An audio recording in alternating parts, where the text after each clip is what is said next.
Welcome to the Ultimate Tolkien Tournament. This is Middle-earth Madness.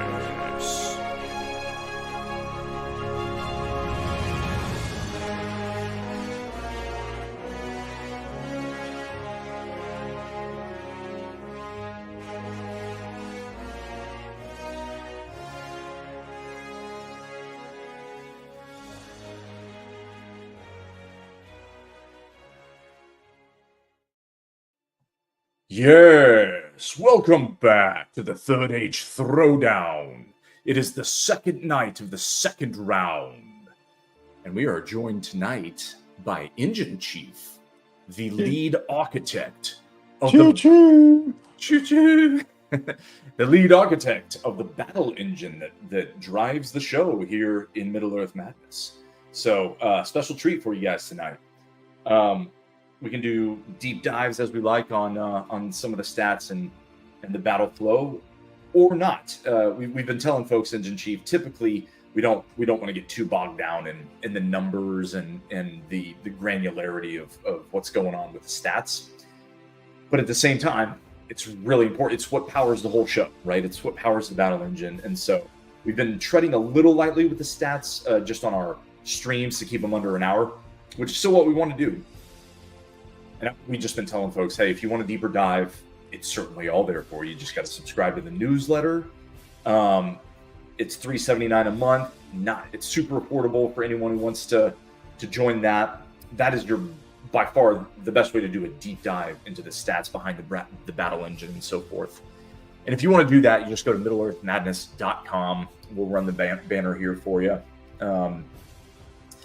And go to the subscribe tab, or from the homepage, it's called the sign up tab. Another way is just to go to the battle engine tab of the website. That's free. And it gives you sort of the documents that go a little bit more in depth with the stats. Tonight, we try to keep it about the fight, or not just tonight, but on the streams, on the live streams. So, Engine Chief, how are you doing? Real good. How are you guys? I can speak for myself as the maestro and say that we are loving the fight so far. I always hesitate to give spoiler alerts in case people, most people I think, are watching the fight kind of from behind this year because of our failure to launch on time and some technical difficulties with the actual brackets. So I don't want to say too much about the fights that have already gone on. Go to our YouTube page and check those out if you haven't already, because yesterday there were some crazy upsets. So I won't do too much of where we've been. I'll keep it focused on where we are and where we're going. And with that, let us see what the first fight of the night will be, shall we? We shall. All right, tonight we're starting with, again, expected blowouts, all right? So what that means tonight is our victor from the first round, Gorbag, Orc of Mordor, with a puny 16-36 record. As an 11 seed, did win in a pretty impressive fashion in the first round, hewing down Eowyn. Wasn't particularly close. It was a clear victory. And as you can see, this guy's got some good key victories. He slew Radagast. He slew Quickbeam, Beorn, and Landroval. At the same time, he had some bad losses. He lost to Pippin and Merry and Sam. Apparently, he has a tough time with hobbits and their elusiveness. And then, interestingly, he lost in the round robin to Eowyn, who he just beat in the tournament, getting his revenge on the Lady Rohan. So, Gorbag will tonight be going up against Durin's Bane, the Balrog of Moria. No pressure. And Durin's Bane, as you can see here, the Balrog, he can slay anyone he wants, pretty much. He slew Saruman, Gandalf, Elrond, Smaug, all heavy hitters.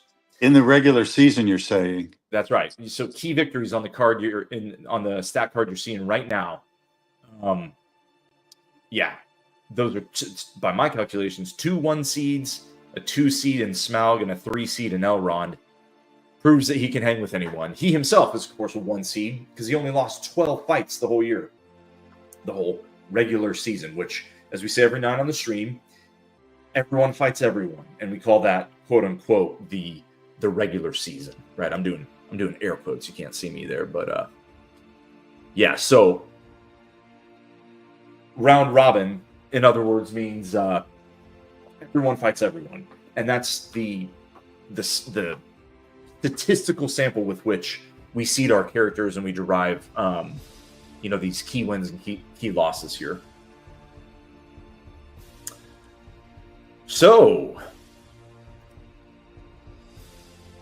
let me get the bracket up for you guys. That's one step I forgot. Let's see where we're at here. So tonight we are, again, sliding right past the stuff that's already gone on there from last night. Again, go to our YouTube page, check out the fights that have already transpired throughout the whole first round that you can see on the left of your screen here. Make sure I've got this up in the right format. I do. That's about as big as I can make it, guys. So if you want to zoom in on this bracket, of course, go to our website, the bracket tracker page, as you can see in the upper right there. But yeah, tonight we're fighting in this bottom. Well, it's actually the middle region of the bracket. We're working on making this a quadrant bracket so you can see. So they'll kind of meet in the middle, but right now it's a vertical format just to get all these lines pretty for you. It's shockingly hard to get these lines to actually connect to boxes when you're doing the coding. You're not yourself. I'm not doing it myself. I'm not a coder at all. But me and the devs we're working together to get all these, simply to get lines to connect to each other. Yeah, it's a whole thing. So anyway, we're looking better. This is actually progress. Check that out. So you can easily tell at a glance who's going to fight who. Sweet. And the things we take for granted when we're used to ESPN brackets and, Disney's budget of whatever they pay their devs to make the stuff look pretty, right?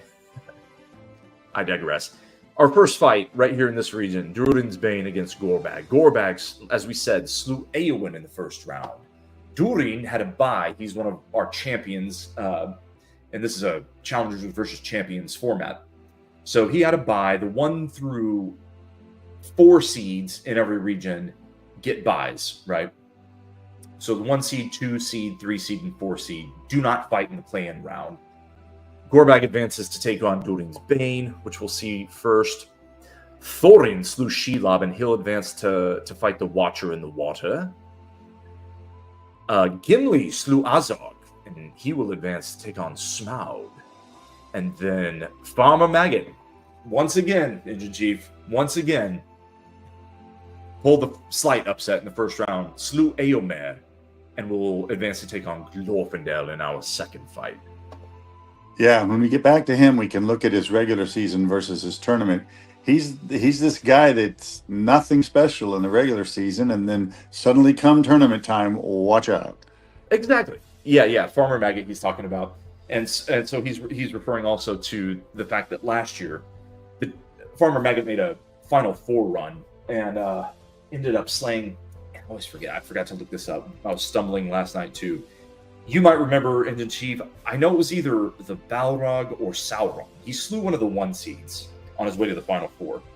So again, he's a weird hobbit because he's got his 3 trusty hounds fighting with him, Grip, Fang, and Wolf, kind of as a ranged attack, which we may have thought would be pretty cool, and folks were liking that one. So, without further ado, let's pull up the battle engine and see what we're about to fight with. All right, I'll get rid of that promo banner. You guys know where to go. MiddleEarthMadness.com. Go subscribe. We're doing a bunch of fun stuff. Okay, so at a glance, green line is the Balrog. Blue line is Gorbag. Again, we don't do super deep dives into the stats here. They look prettier on the stat cards that we just showed you. But you can just see here at a glance, very few advantages for Gorbag. The one thing he does have is armor over the Balrog. And he's just as elusive and just as agile as the Balrog over here. Armor, when you're a Maiar spirit, we say this with the wizards too, they don't really rely on their armor on defense. So it's a little misleading. There's actually 3 stats that go into your defense. Armor's only one of them in the ultimate calculation. So, but that is one area where Gorbag would have the advantage. You know, Gorbag does have at least some armor, and the Balrog, of course, doesn't have any. We are joined by Chucky. How you doing, Chucky? Hey, what's up? Good time, and we're about to launch our first fight of the evening. Nice. Gorbag against Durin's Bane. So who'd you guys pick in your brackets? Do I even need to ask? Any upsets you guys are feeling in this one? Not on this one. Not on this one. Yep. All right.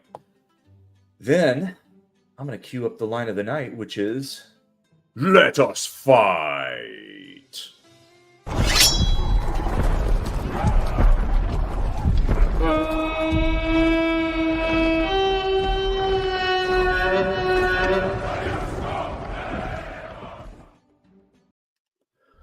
In our first fight of the second night of the second round of the Third Age Throwdown, we're bringing you Durin's Bane against Gorbag. Let us fight. First attack to Durin's Bane with a Burning Lash. That's his ranged attack. He misses. Gorbag counters, draws the first blood. But Balrogs do not have blood. Perhaps they leak lava. Anyways, he hits him with the Poison Dart for 2 damage. The Balrog comes back and misses. Durin's Bane Gorbag counters with the Orcish Scimitar. Cannot engage. Back and forth they go. Oh, another wound, very slight by Gorbag. Through 6 rounds, he has the slight advantage. A hit and a wound, and there goes the advantage. Durin's Bane uses the Burning Lash for 24 damage. Slight smite, but he now retakes the lead. Gorbag gets up, dusts himself off. Can he do anything? He misses. Balrog comes back. Engages, cannot hit. Gorbag wounds again! A little more damage. He's sticking around in this one. He's making it a fight. It is now tied through 10 rounds. What will the Balrog do? The Balrog is forced to use his less favorable weapon, which is still extra fell, his Burning Blade. But he misses. Back comes Gorbag. With a hit, no wound. Another slash by the Burning Lash, and more damage dealt by the Balrog, who now has the advantage through 13 rounds. Gorbag's turn. He hits, he wounds, and ties the fight! Do you believe this, guys? They're making this a fight. The paltry Orc of Mordor hanging with one of Sauron's most fell servants. What happens here in the battle engine, man? You never know. That's why we fight the fights. Okay, whose turn is it? Durin's Bane comes back. An attack misses. Gorbag counters, misses. Ooh, the Balrog hits him, doesn't do any damage off the armor there. Gorbag misses. Miss, and they're dancing. They're dancing through 20 rounds, back and forth, failing to engage. A hit by Gorbag, nothing, no damage. A hit by the Balrog, same. Back and forth they go. Dancing. Dancing. A hit by the Balrog, no damage. Whatever happens next will be the end. Yes. Good prediction, Engine Chief. Let us see. Balrog's turn. He misses. Gorbag attacks, doesn't engage. A hit by the Balrog, again, no damage. Decent elusiveness by the Orc. Well, I was wrong. Well, no one's gotten a hit yet. A hit, no damage. The Balrog, he's too close for missiles. He's got to switch to guns, or other way around. He's using the Burning Lash too much, and he needs to use his Fiery Blade. Okay, whose turn is it? Balrog attacks, hits, wounds. Isn't enough. Slain. And there it is. Took a while, but there it is. The Balrog wins. First fight in the book, fellas. Talk about it. What do you think?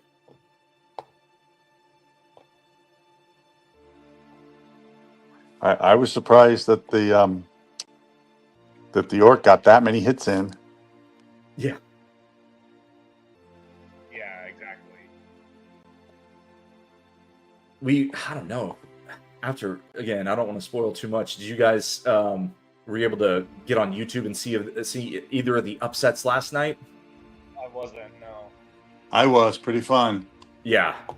So I don't know. I'm missing a command here. Excuse me one sec, guys.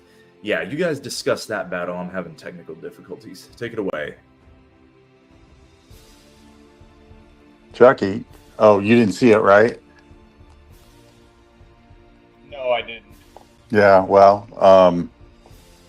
All right. I don't remember the details, but you know, it's not that uncommon for hobbits to make the fights extended. Right. We don't have a fatigue factor. I think that would be interesting. Is if the hobbit just keeps ducking you and ducking you and ducking you, do you ever get fatigued? Bookmark that for sure, because I've fired the same neuron. It'd be a fun thing to build. Yeah, so good point. It's not in the battle engine now. They don't decline in strike power as the fight goes on. But we've talked about, poison weapons is another example, right? If you get hit by one of the orc darts, that'd be a fun thing to build with orcish characters, and then to go from there, give healing potions or healing power to elvish characters, and then you could start to see this be really dynamic among races, right? Yeah. But it almost seems like the hobbits have that, because in those battles where the hobbits make the battle last forever, they seem to then have a chunk of luck and they win. They really do. I mean, sometimes. Yeah, I want to say. I mean, you know better than me. You built the algorithm, but I want to say it has to do kind of with their elusiveness, right?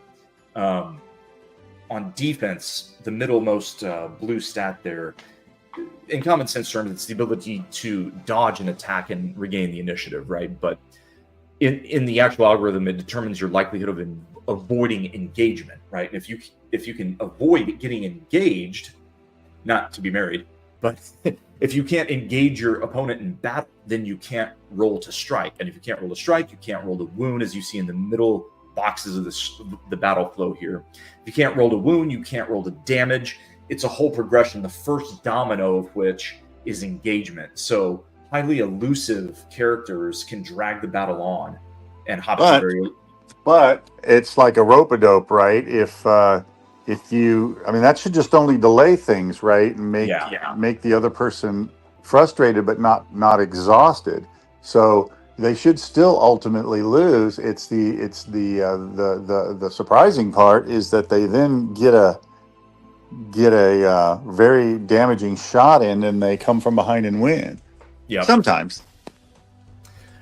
It's enough to be a thing. I mean, we've seen enough of these now with Maggot and Frodo, and even Sam last year in one of the tournaments upset a much higher seed than himself. I think it was the Balrog again, right? Or maybe even Gothmog. So like I said, it does happen. Upsets are very real. They're very unlikely, and you got to remember I say this all the time. I feel like a broken record, but louder for the people in back, I guess. It's a single elimination tournament, just like the basketball tournament in March Madness, right? That means that everyone knows that if you fight 100 times, or even if, it's like hockey, if you fight a 7-game series, you know that 99.999% of the time, the Balrog is going to slay Sam Gamgee, for example, right? But in any one fight, anything can happen. It's a single fight. So that's how we're rolling with this tournament. That's part of what makes it fun, right? Part of what makes March Madness fun.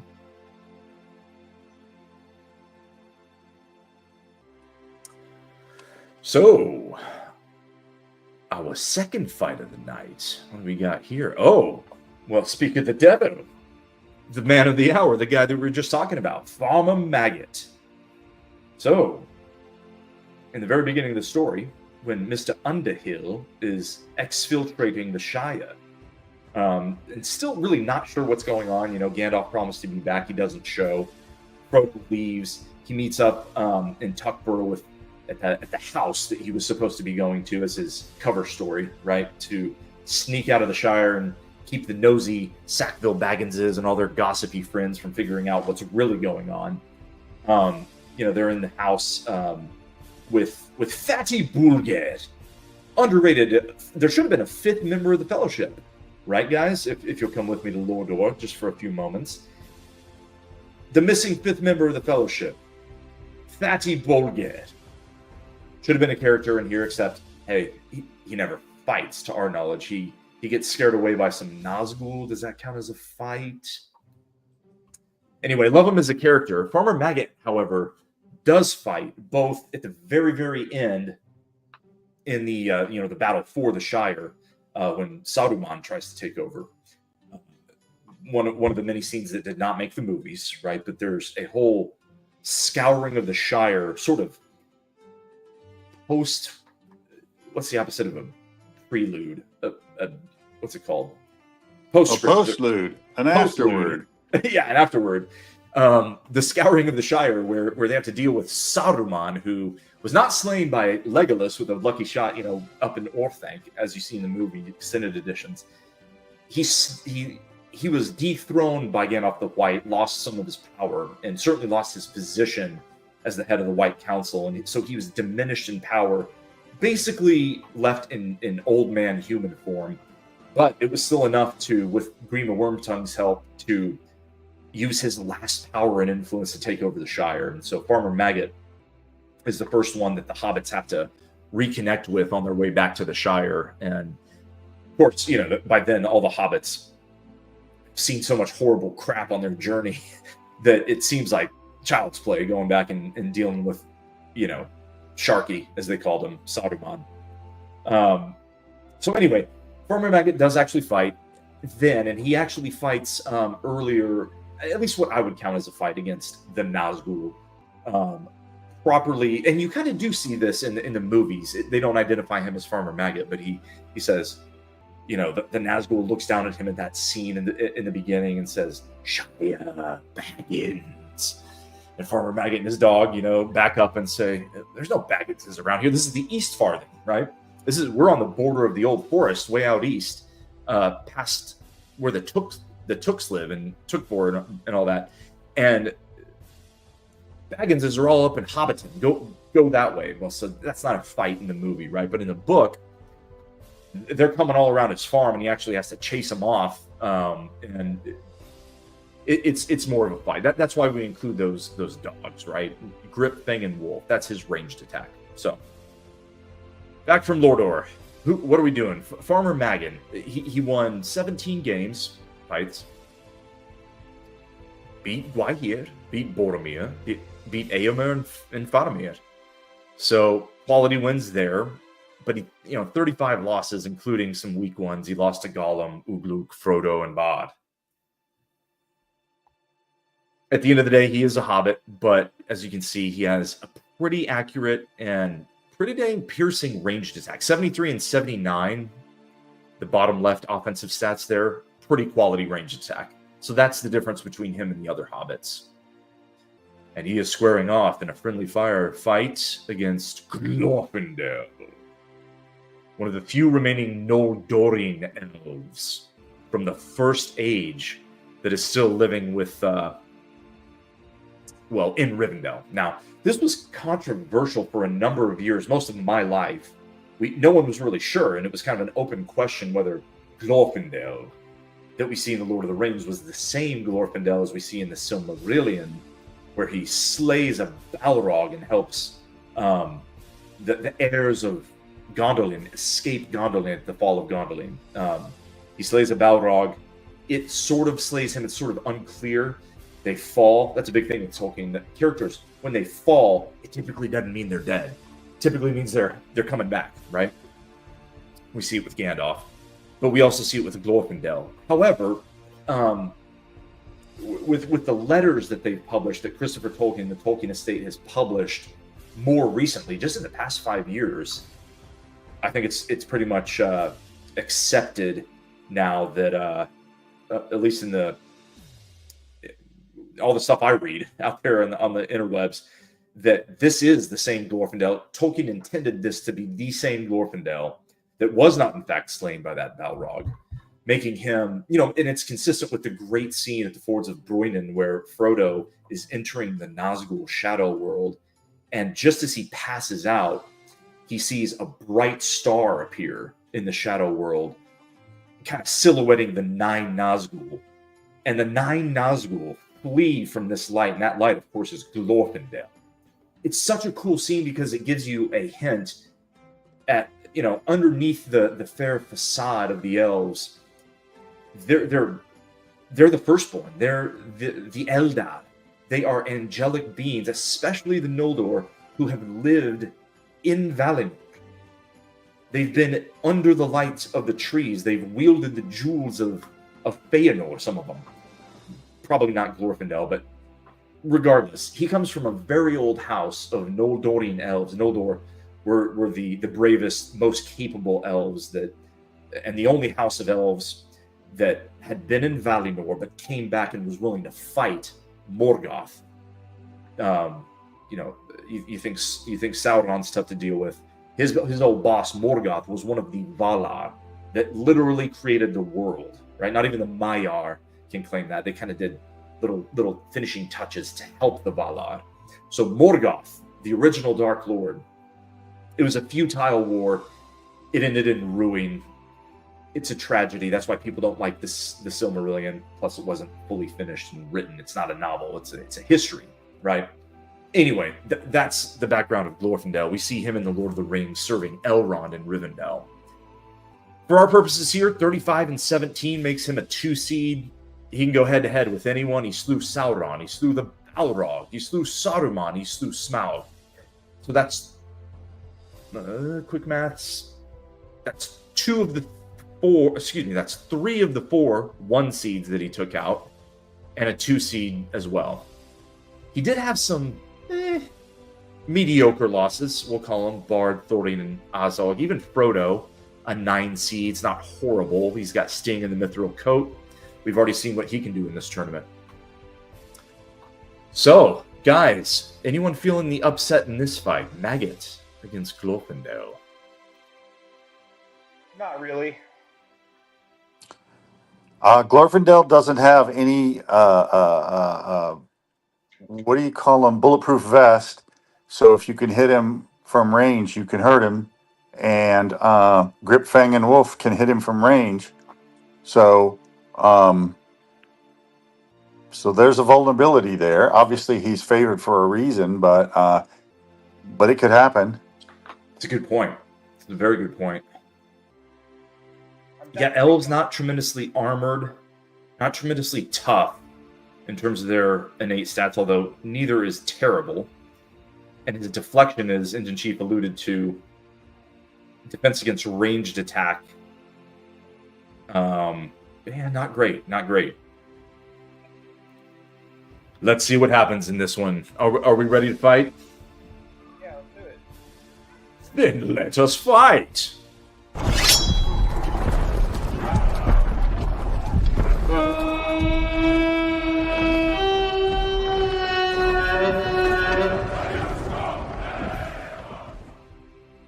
All right, in the next fight of the second round, we have Glorfindel against Farmer Maggot. Let us fight!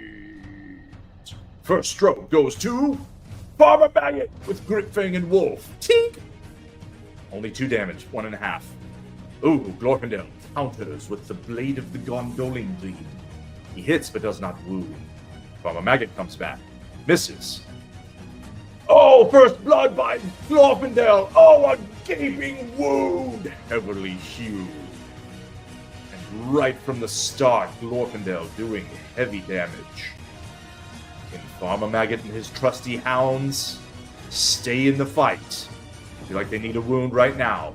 He sicks the hounds on them. He hits. They don't do any damage. Glorfindel counters. Misses. Farmer Maggot counters. Engages. Cannot hit. Glorfindel can't engage. Farmer Maggot engages. Cannot hit. Glorfindel comes back. Swings his sword. Can't engage. Another wound by Maggot. What kind of damage? Oh, he evens the fight. Nearly. Wow. Still a 20-point advantage for Glorfindel through 11 rounds. What say you, fellas? You like this one? Yeah. I told you. I told you. Either one could kill the other one quickly. Whew. That range attack's gnarly. Those dogs do not like their master getting messed with, even if it's by an elf. Okay. Can Glorfindel counter? He picks himself up, dusts off his very shiny armor and glittering robes, and he hits and wounds and slays Farmer Maggot right then and there. Glorfindel wins.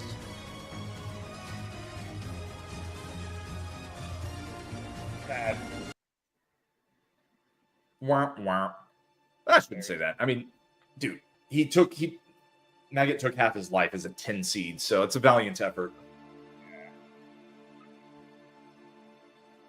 I was hoping he'd stick around for a little longer, but man, as unpopular as that was last year, mostly because of, I guess, our brackets in our fantasy league that we were doing, everyone was hacked off at Farmer Maggot making the Final Four and slaying a bunch of dudes. So that's not going to happen this year. Glorfindel advances. Let's pull up the bracket right quick. Do we know who he's going to fight yet? We do not. He will fight Glorfindel will fight the winner of Gimli and Smaug. What next fight? How very timely. Yep, and so our last fight of the night, Thorin against the Watcher, will fight Durin's Bane. So that's where we're at. Okay. So, spoiler alert, I just queued it up. Our next fight is Gimli against the Dragon Smaug. Interesting. Just off the top of your head, without seeing stats, first of all, did you guys pick this in your brackets? And anyone watching, drop it in the comments. Did anyone pick this upset? Did anyone have Smaug going down here? What do you guys think? I don't think so. Ooh, Chucky, if you're talking, like, we can't hear you, man. Oh, I said I don't think so. There you go. That's better. Yeah, it's a tough proposition. I was having technical problems, so I don't actually have a bracket. Oh, okay. So you didn't finish one in the actual service, but you can still call it off your sheet, right? Even if you didn't submit it in time. Oh yeah, you're right. But this one is so sorry. Make sure I get this right before I queue it up. Thorin's fighting the Watcher. Smaug is fighting Gimli. Yep, we got it. Smaug against Gimli. How is this one going to go? So I'll bring up the stats here. Engine Chief and Chucky.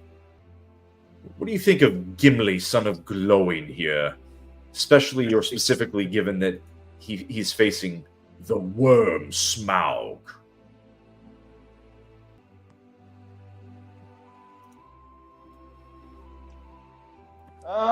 I mean, I think his armor gives him a chance, like with all dwarves, right? Hey, sorry, man. You need to get closer to your mic. I think it's really quiet again. If anyone's going to stand up to Smaug, it's dwarves. I mean, that doesn't mean they'll win, but it'll mean they'll, not be easily killed. Yeah, exactly. Exactly. And I think that's what Chucky was saying too. And what they're referring to, guys, is dwarves are tanks on defense, but they're also not really a slouch on offense either, right? So, look, we've got 90 Valor for Gimli, we've got 85 Toughness, we've got 86 Armor, and then for the ranged attacks, his Dexterity is meh, but his Deflection's super stout, so his armor's great. Can he do enough damage to Smaug on offense, though, is kind of going to be the question in my mind. So flipping back to the dragon here. Jeez. Yeah, dragons are tanks. Look, it's easier to talk about their weaknesses than their strengths. They're maxed out on toughness, just about. No slouch when it comes to valor or armor either. 93 ferocity on the offensive side. They're not agile and they don't have a ton of stamina. They're not magical. But that ranged attack, man, 70, decent accuracy. It's a blast attack. But if they hit you, man, 91 piercing, some of the best in the game. It doesn't get better than dragons when it comes to ranged piercing. So Smaug, look for him to use that fire attack from range and make it even tougher for Gimli even to engage him with how much agility? 73 agility, not bad.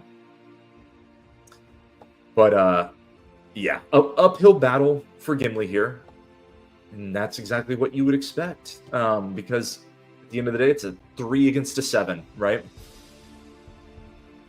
Let's go back to our showdown window here in the battle engine. Yep, so green curve, or green line, I should say, is Smaug. Blue is Gimli. Yep, at a glance, you can tell Smaug's main advantage is really spirit, which is negligible because neither have great spirit. Piercing, yep, on the ranged attack. That's going to do it. Advantage from Gimli, stamina, and agility. They're remarkably alike, so Yeah. a dragon is just a dwarf, basically. Well, with a great range attack. Yeah. You're right, though, with armor, a dwarf, yeah, is just a dwarf, except with stolen treasure instead of forged treasure. Yes. Yeah. All right. I'm ready to get after this one. What say you? Yep, let's go. Yeah, let's do it. Then let us fight.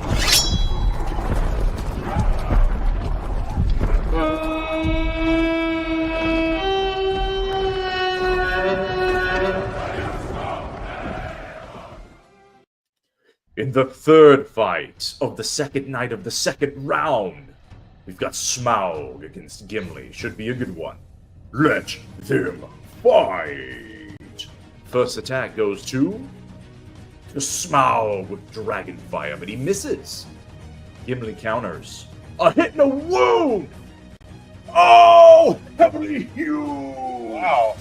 With the dwarven blacks right through the scales to take a heavy lead, giving himself a chance in this one. This is what he needed if he's going to pull the upset. Smaug is not going to like that, however. He comes back. What can he do? Dragonfire hits him! Fails to penetrate the armor.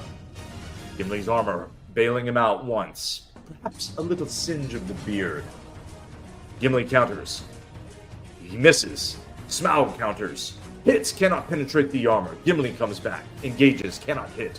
The worm counters with the Dragonfire. Misses again. Through 7 rounds, the dwarf proving very nimble, dodging all the attacks, or deflecting them with his armor. All right, Gimli's turn here. He hits, cannot wound. Tink! Dragon comes back, engages, cannot hit. Another hit by Gimli off the armor. Back and forth they go. Another hit by Gimli, is it enough? And Gimli, in 12 rounds, pulls the upset.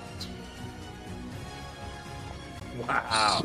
So there I was at the Houston Museum of Natural Science last weekend, and these guys were saying that mastodon hide was so thick that human spears, which we know exactly what the human spears were like, human spears cannot penetrate them. And then people said, well, what if 50 humans attacked one mastodon? And they're going, yes, their spears cannot penetrate that hide. And then they go, oh, what if the humans had an atlatl? And they go, oh, then they would feast.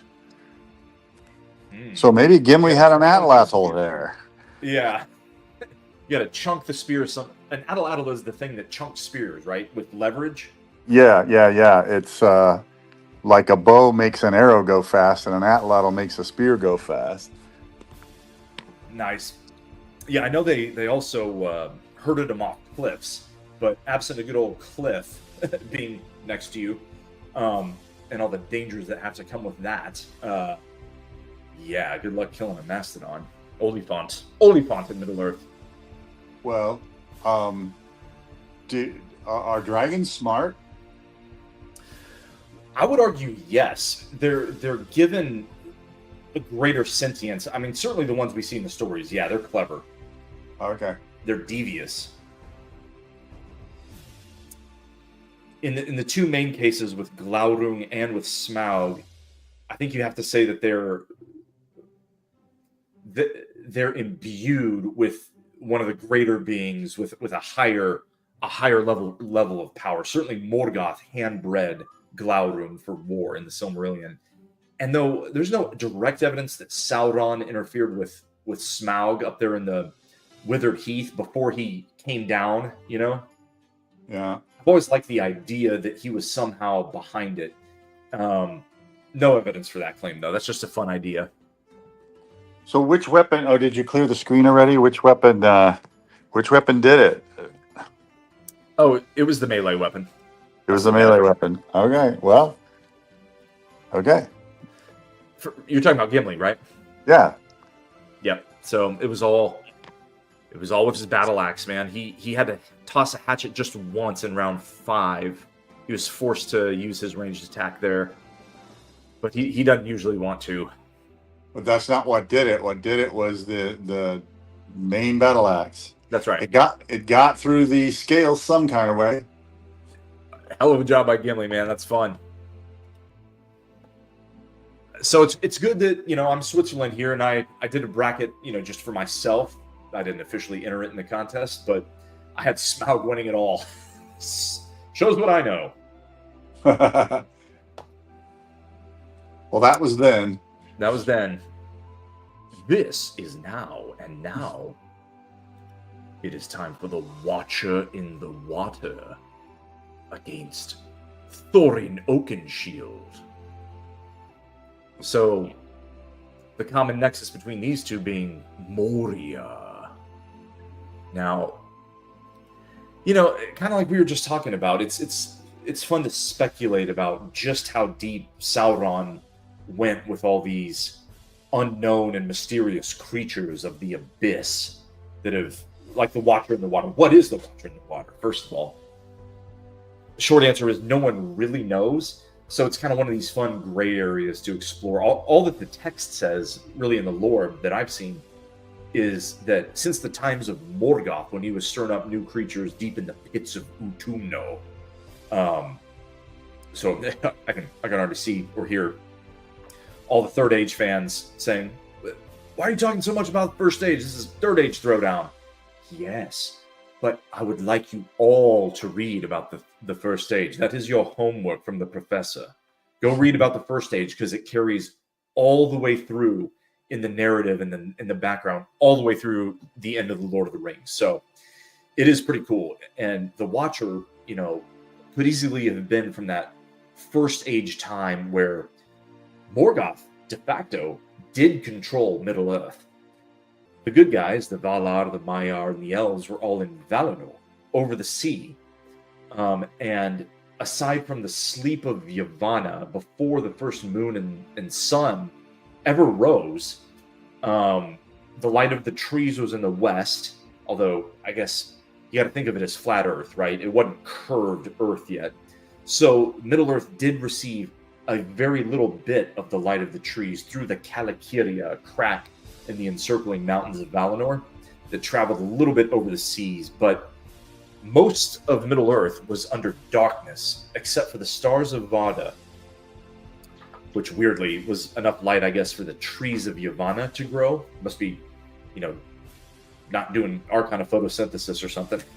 But the trees of Yavanna were under a watchful sleep, where there were Ents in early days, dwarves were still underground, elves had awakened but traveled over to Valinor, and Morgoth de facto had dominion over Middle Earth. And part of that dominion it was experimenting with creating creatures, not all of which, very few of which, actually ever went to war. So Morgoth was really into keeping his powder dry and waiting until the right time, which is why the first stage lasted as long as it did. Really, he could have annihilated the elves rather effectively if he'd have put his full power into unleashing his full army all at once. But he was always very calculating and almost defensive in strategy. I think he was actually afraid. He didn't understand the full force of the elves, not just the elves, but he didn't actually know if the Valar were going to come after him too. His old buddy Tulkas, his old nemesis. Enough of all that. Anyway, the Watcher is from a very ancient time and a mysterious creature of the depths that somehow crawls up from the roots of the mountains under Moria to, through whatever passages connect the springs up through that foul lake on the western gate of Moria that used to be the land of Eregion, where the rings were made. Used to be an elven land there, but it had long since fallen by the events of the Third Age. But the Watcher had not yet fallen, so he's some sort of immortal lurking sea creature. Last year, someone dropped in the comments, Lord of the Rings Cthulhu. So, I mean, I like that. I appreciate that. But it was enough for me to change the logo this year because, I don't know. I don't see him really as Lord of the Rings Cthulhu. But no one knows. That's the fun part. So you picture him how you want to picture him. All we know is that he did some damage outside the gates of Moria to the Fellowship. And he struck at Frodo first, which to me suggests some sort of connection not only to Sauron, but backwards, again, to Morgoth, and a certain level of sentience. So, in any case, this dude doesn't mess around. He slew Sauron in our Everyone Fights Everyone round robin. He slew Saruman, Glorfindel, Galadriel. 31 wins, 21 losses, good enough for a 4 seed. He lost to Theoden and Samwise. Definitely bad losses there. He should have won those. Bolg and Imrahil, more, you could see those happening, right? But it's going to take some luck for Bolg and for Imrahil to defeat a creature like this. So he is fell. Now he is fighting Thorin Oakenshield, one of our other dwarves. Dwarves have done good in this tournament so far, man. Glowing got a win. Balin got a win. Gimli just got a win tonight. Let's see if Thorin can do the same. What'd you guys pick in your bracket, or who do you like in this one? I like the Watcher here. Yeah, you have to like the Watcher. But it's like in the last battle, things happen.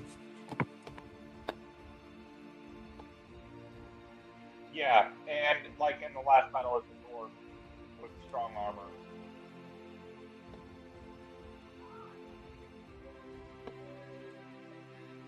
With the strong armor. Got it. Okay, so the Watcher in the water is squaring off against Thorin Oakenshield. Thorin earned that name at the Battle of Azanul Bizarre as a very young dwarf when he took up the legendary Oaken tree branch when Azog, I think, had shattered his shield. And it was not him that slew Azog, it was Dane. So shout out to Dane Ironfoot, who also had won a battle in this tournament. He's on to the second round. We'll see him fight tomorrow. Yeah, dwarves are doing some work in this one. Okay. We are primed up and ready to rock for this fight, guys. Are we ready to do this last fight of the night? Yes. So if I understood you right, both of you guys got the Watcher in this one, right? In your brackets? Yeah. That won't make me happy, of course, but yeah. Yeah. Well then, let us fight!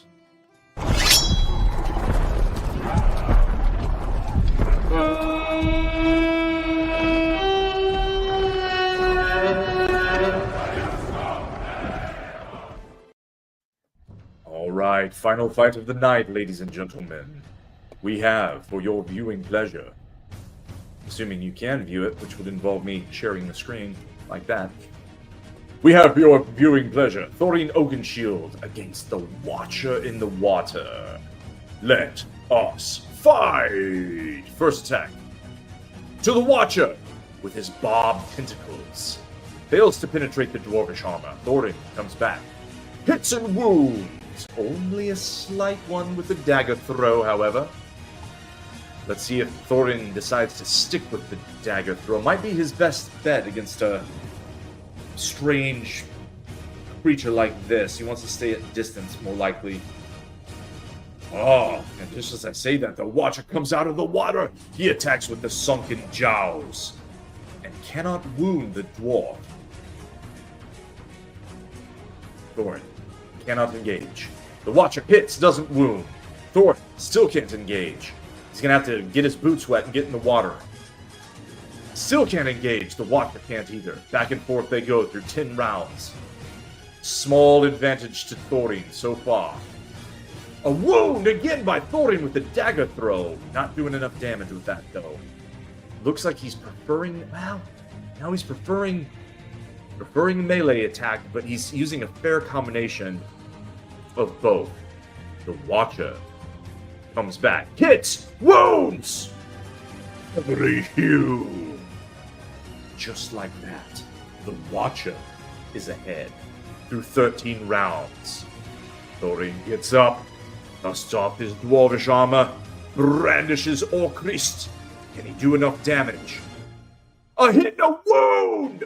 Slight smite. Not quite evening the fight, but it is still definitely anyone's fight in this 4 versus 5 matchup in the second round. The Watcher attacks. Barbed tentacles misses. Thorin counters, misses. Back and forth they're going. Approaching 20 rounds. A wound by Thorin! Again with the dagger throw. Only slight damage. None of his wounds have done anything. Ah, yes, only the one. Only the one. The Watcher hits, wounds, and that's it. Slay! The Watcher in the water with the victory.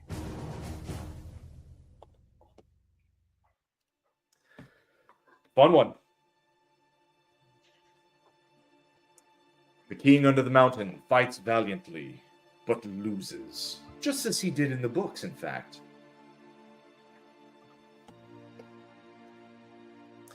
So, back to the bracket. Where does do we have time to look forward to the next round? We do indeed. So, Durin's Bane shall advance to take on the Watcher in the Water.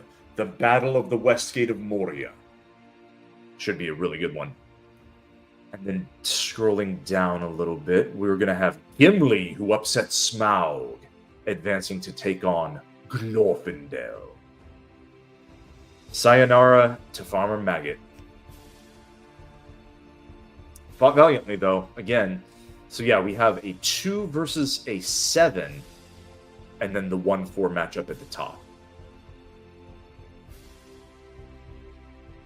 Sayonara is one of those words from the Silmarillion. Nope. Okay. Got to go to Japan for that one. Okay. Sayonara.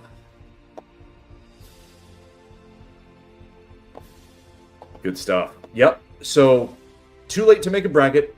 I'm used to telling people to go make a bracket. If you haven't done so, though, go watch us talk about our bracket. And you can still view the bracket. Just go to the bracket tracker page of MiddleEarthMadness.com.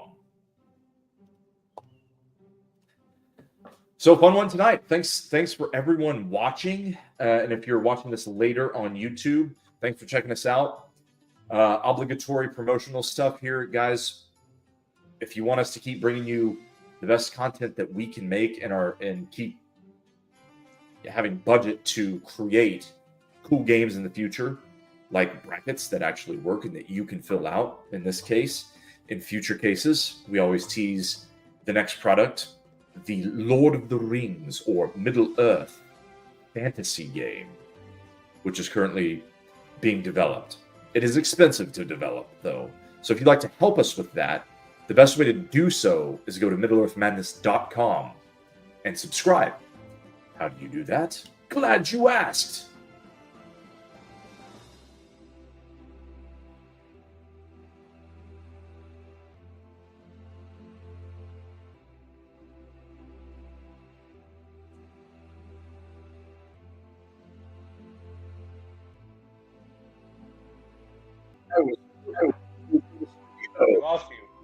I said, glad you asked.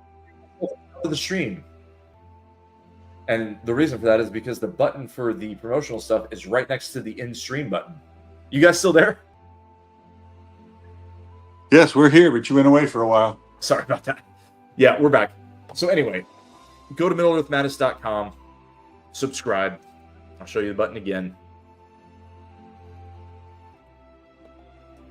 There are 2 packages if you go here and click sign up.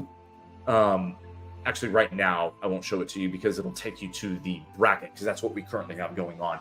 However, if you drill down in the sign up tab, you'll see a VIP package for $13.79 a month, or just a basic package for $3.79 a month. That allows us to bring you the newsletter and 1 free. I'm talking about the basic package. You get the newsletter and you get 1 free bracket in every tournament throughout the year. And we do several of these throughout the year, in addition to some bonus content that we have in mind. So stay tuned for that. VIP package, you get 3 free brackets every tournament. You also get the newsletter. You also get the, basically the, I mean, there's no official name for it, but it's restricted content on YouTube. And you can help us beta test if you want the new products. So pretty much full exposure. You become a member of Middle Earth Madness, in effect, right? Direct communication with us here. You can stream with us if you want. You can content create with us if you want. And most importantly, you help us financially build the next stuff that we got in the pipeline for you guys. That is it. Engine Chief, Chucky, thanks for joining. Any last words before we wrap this one up? It's sort of like the basketball tournament. We're building up to some big clashes next time. Indeed. Chucky?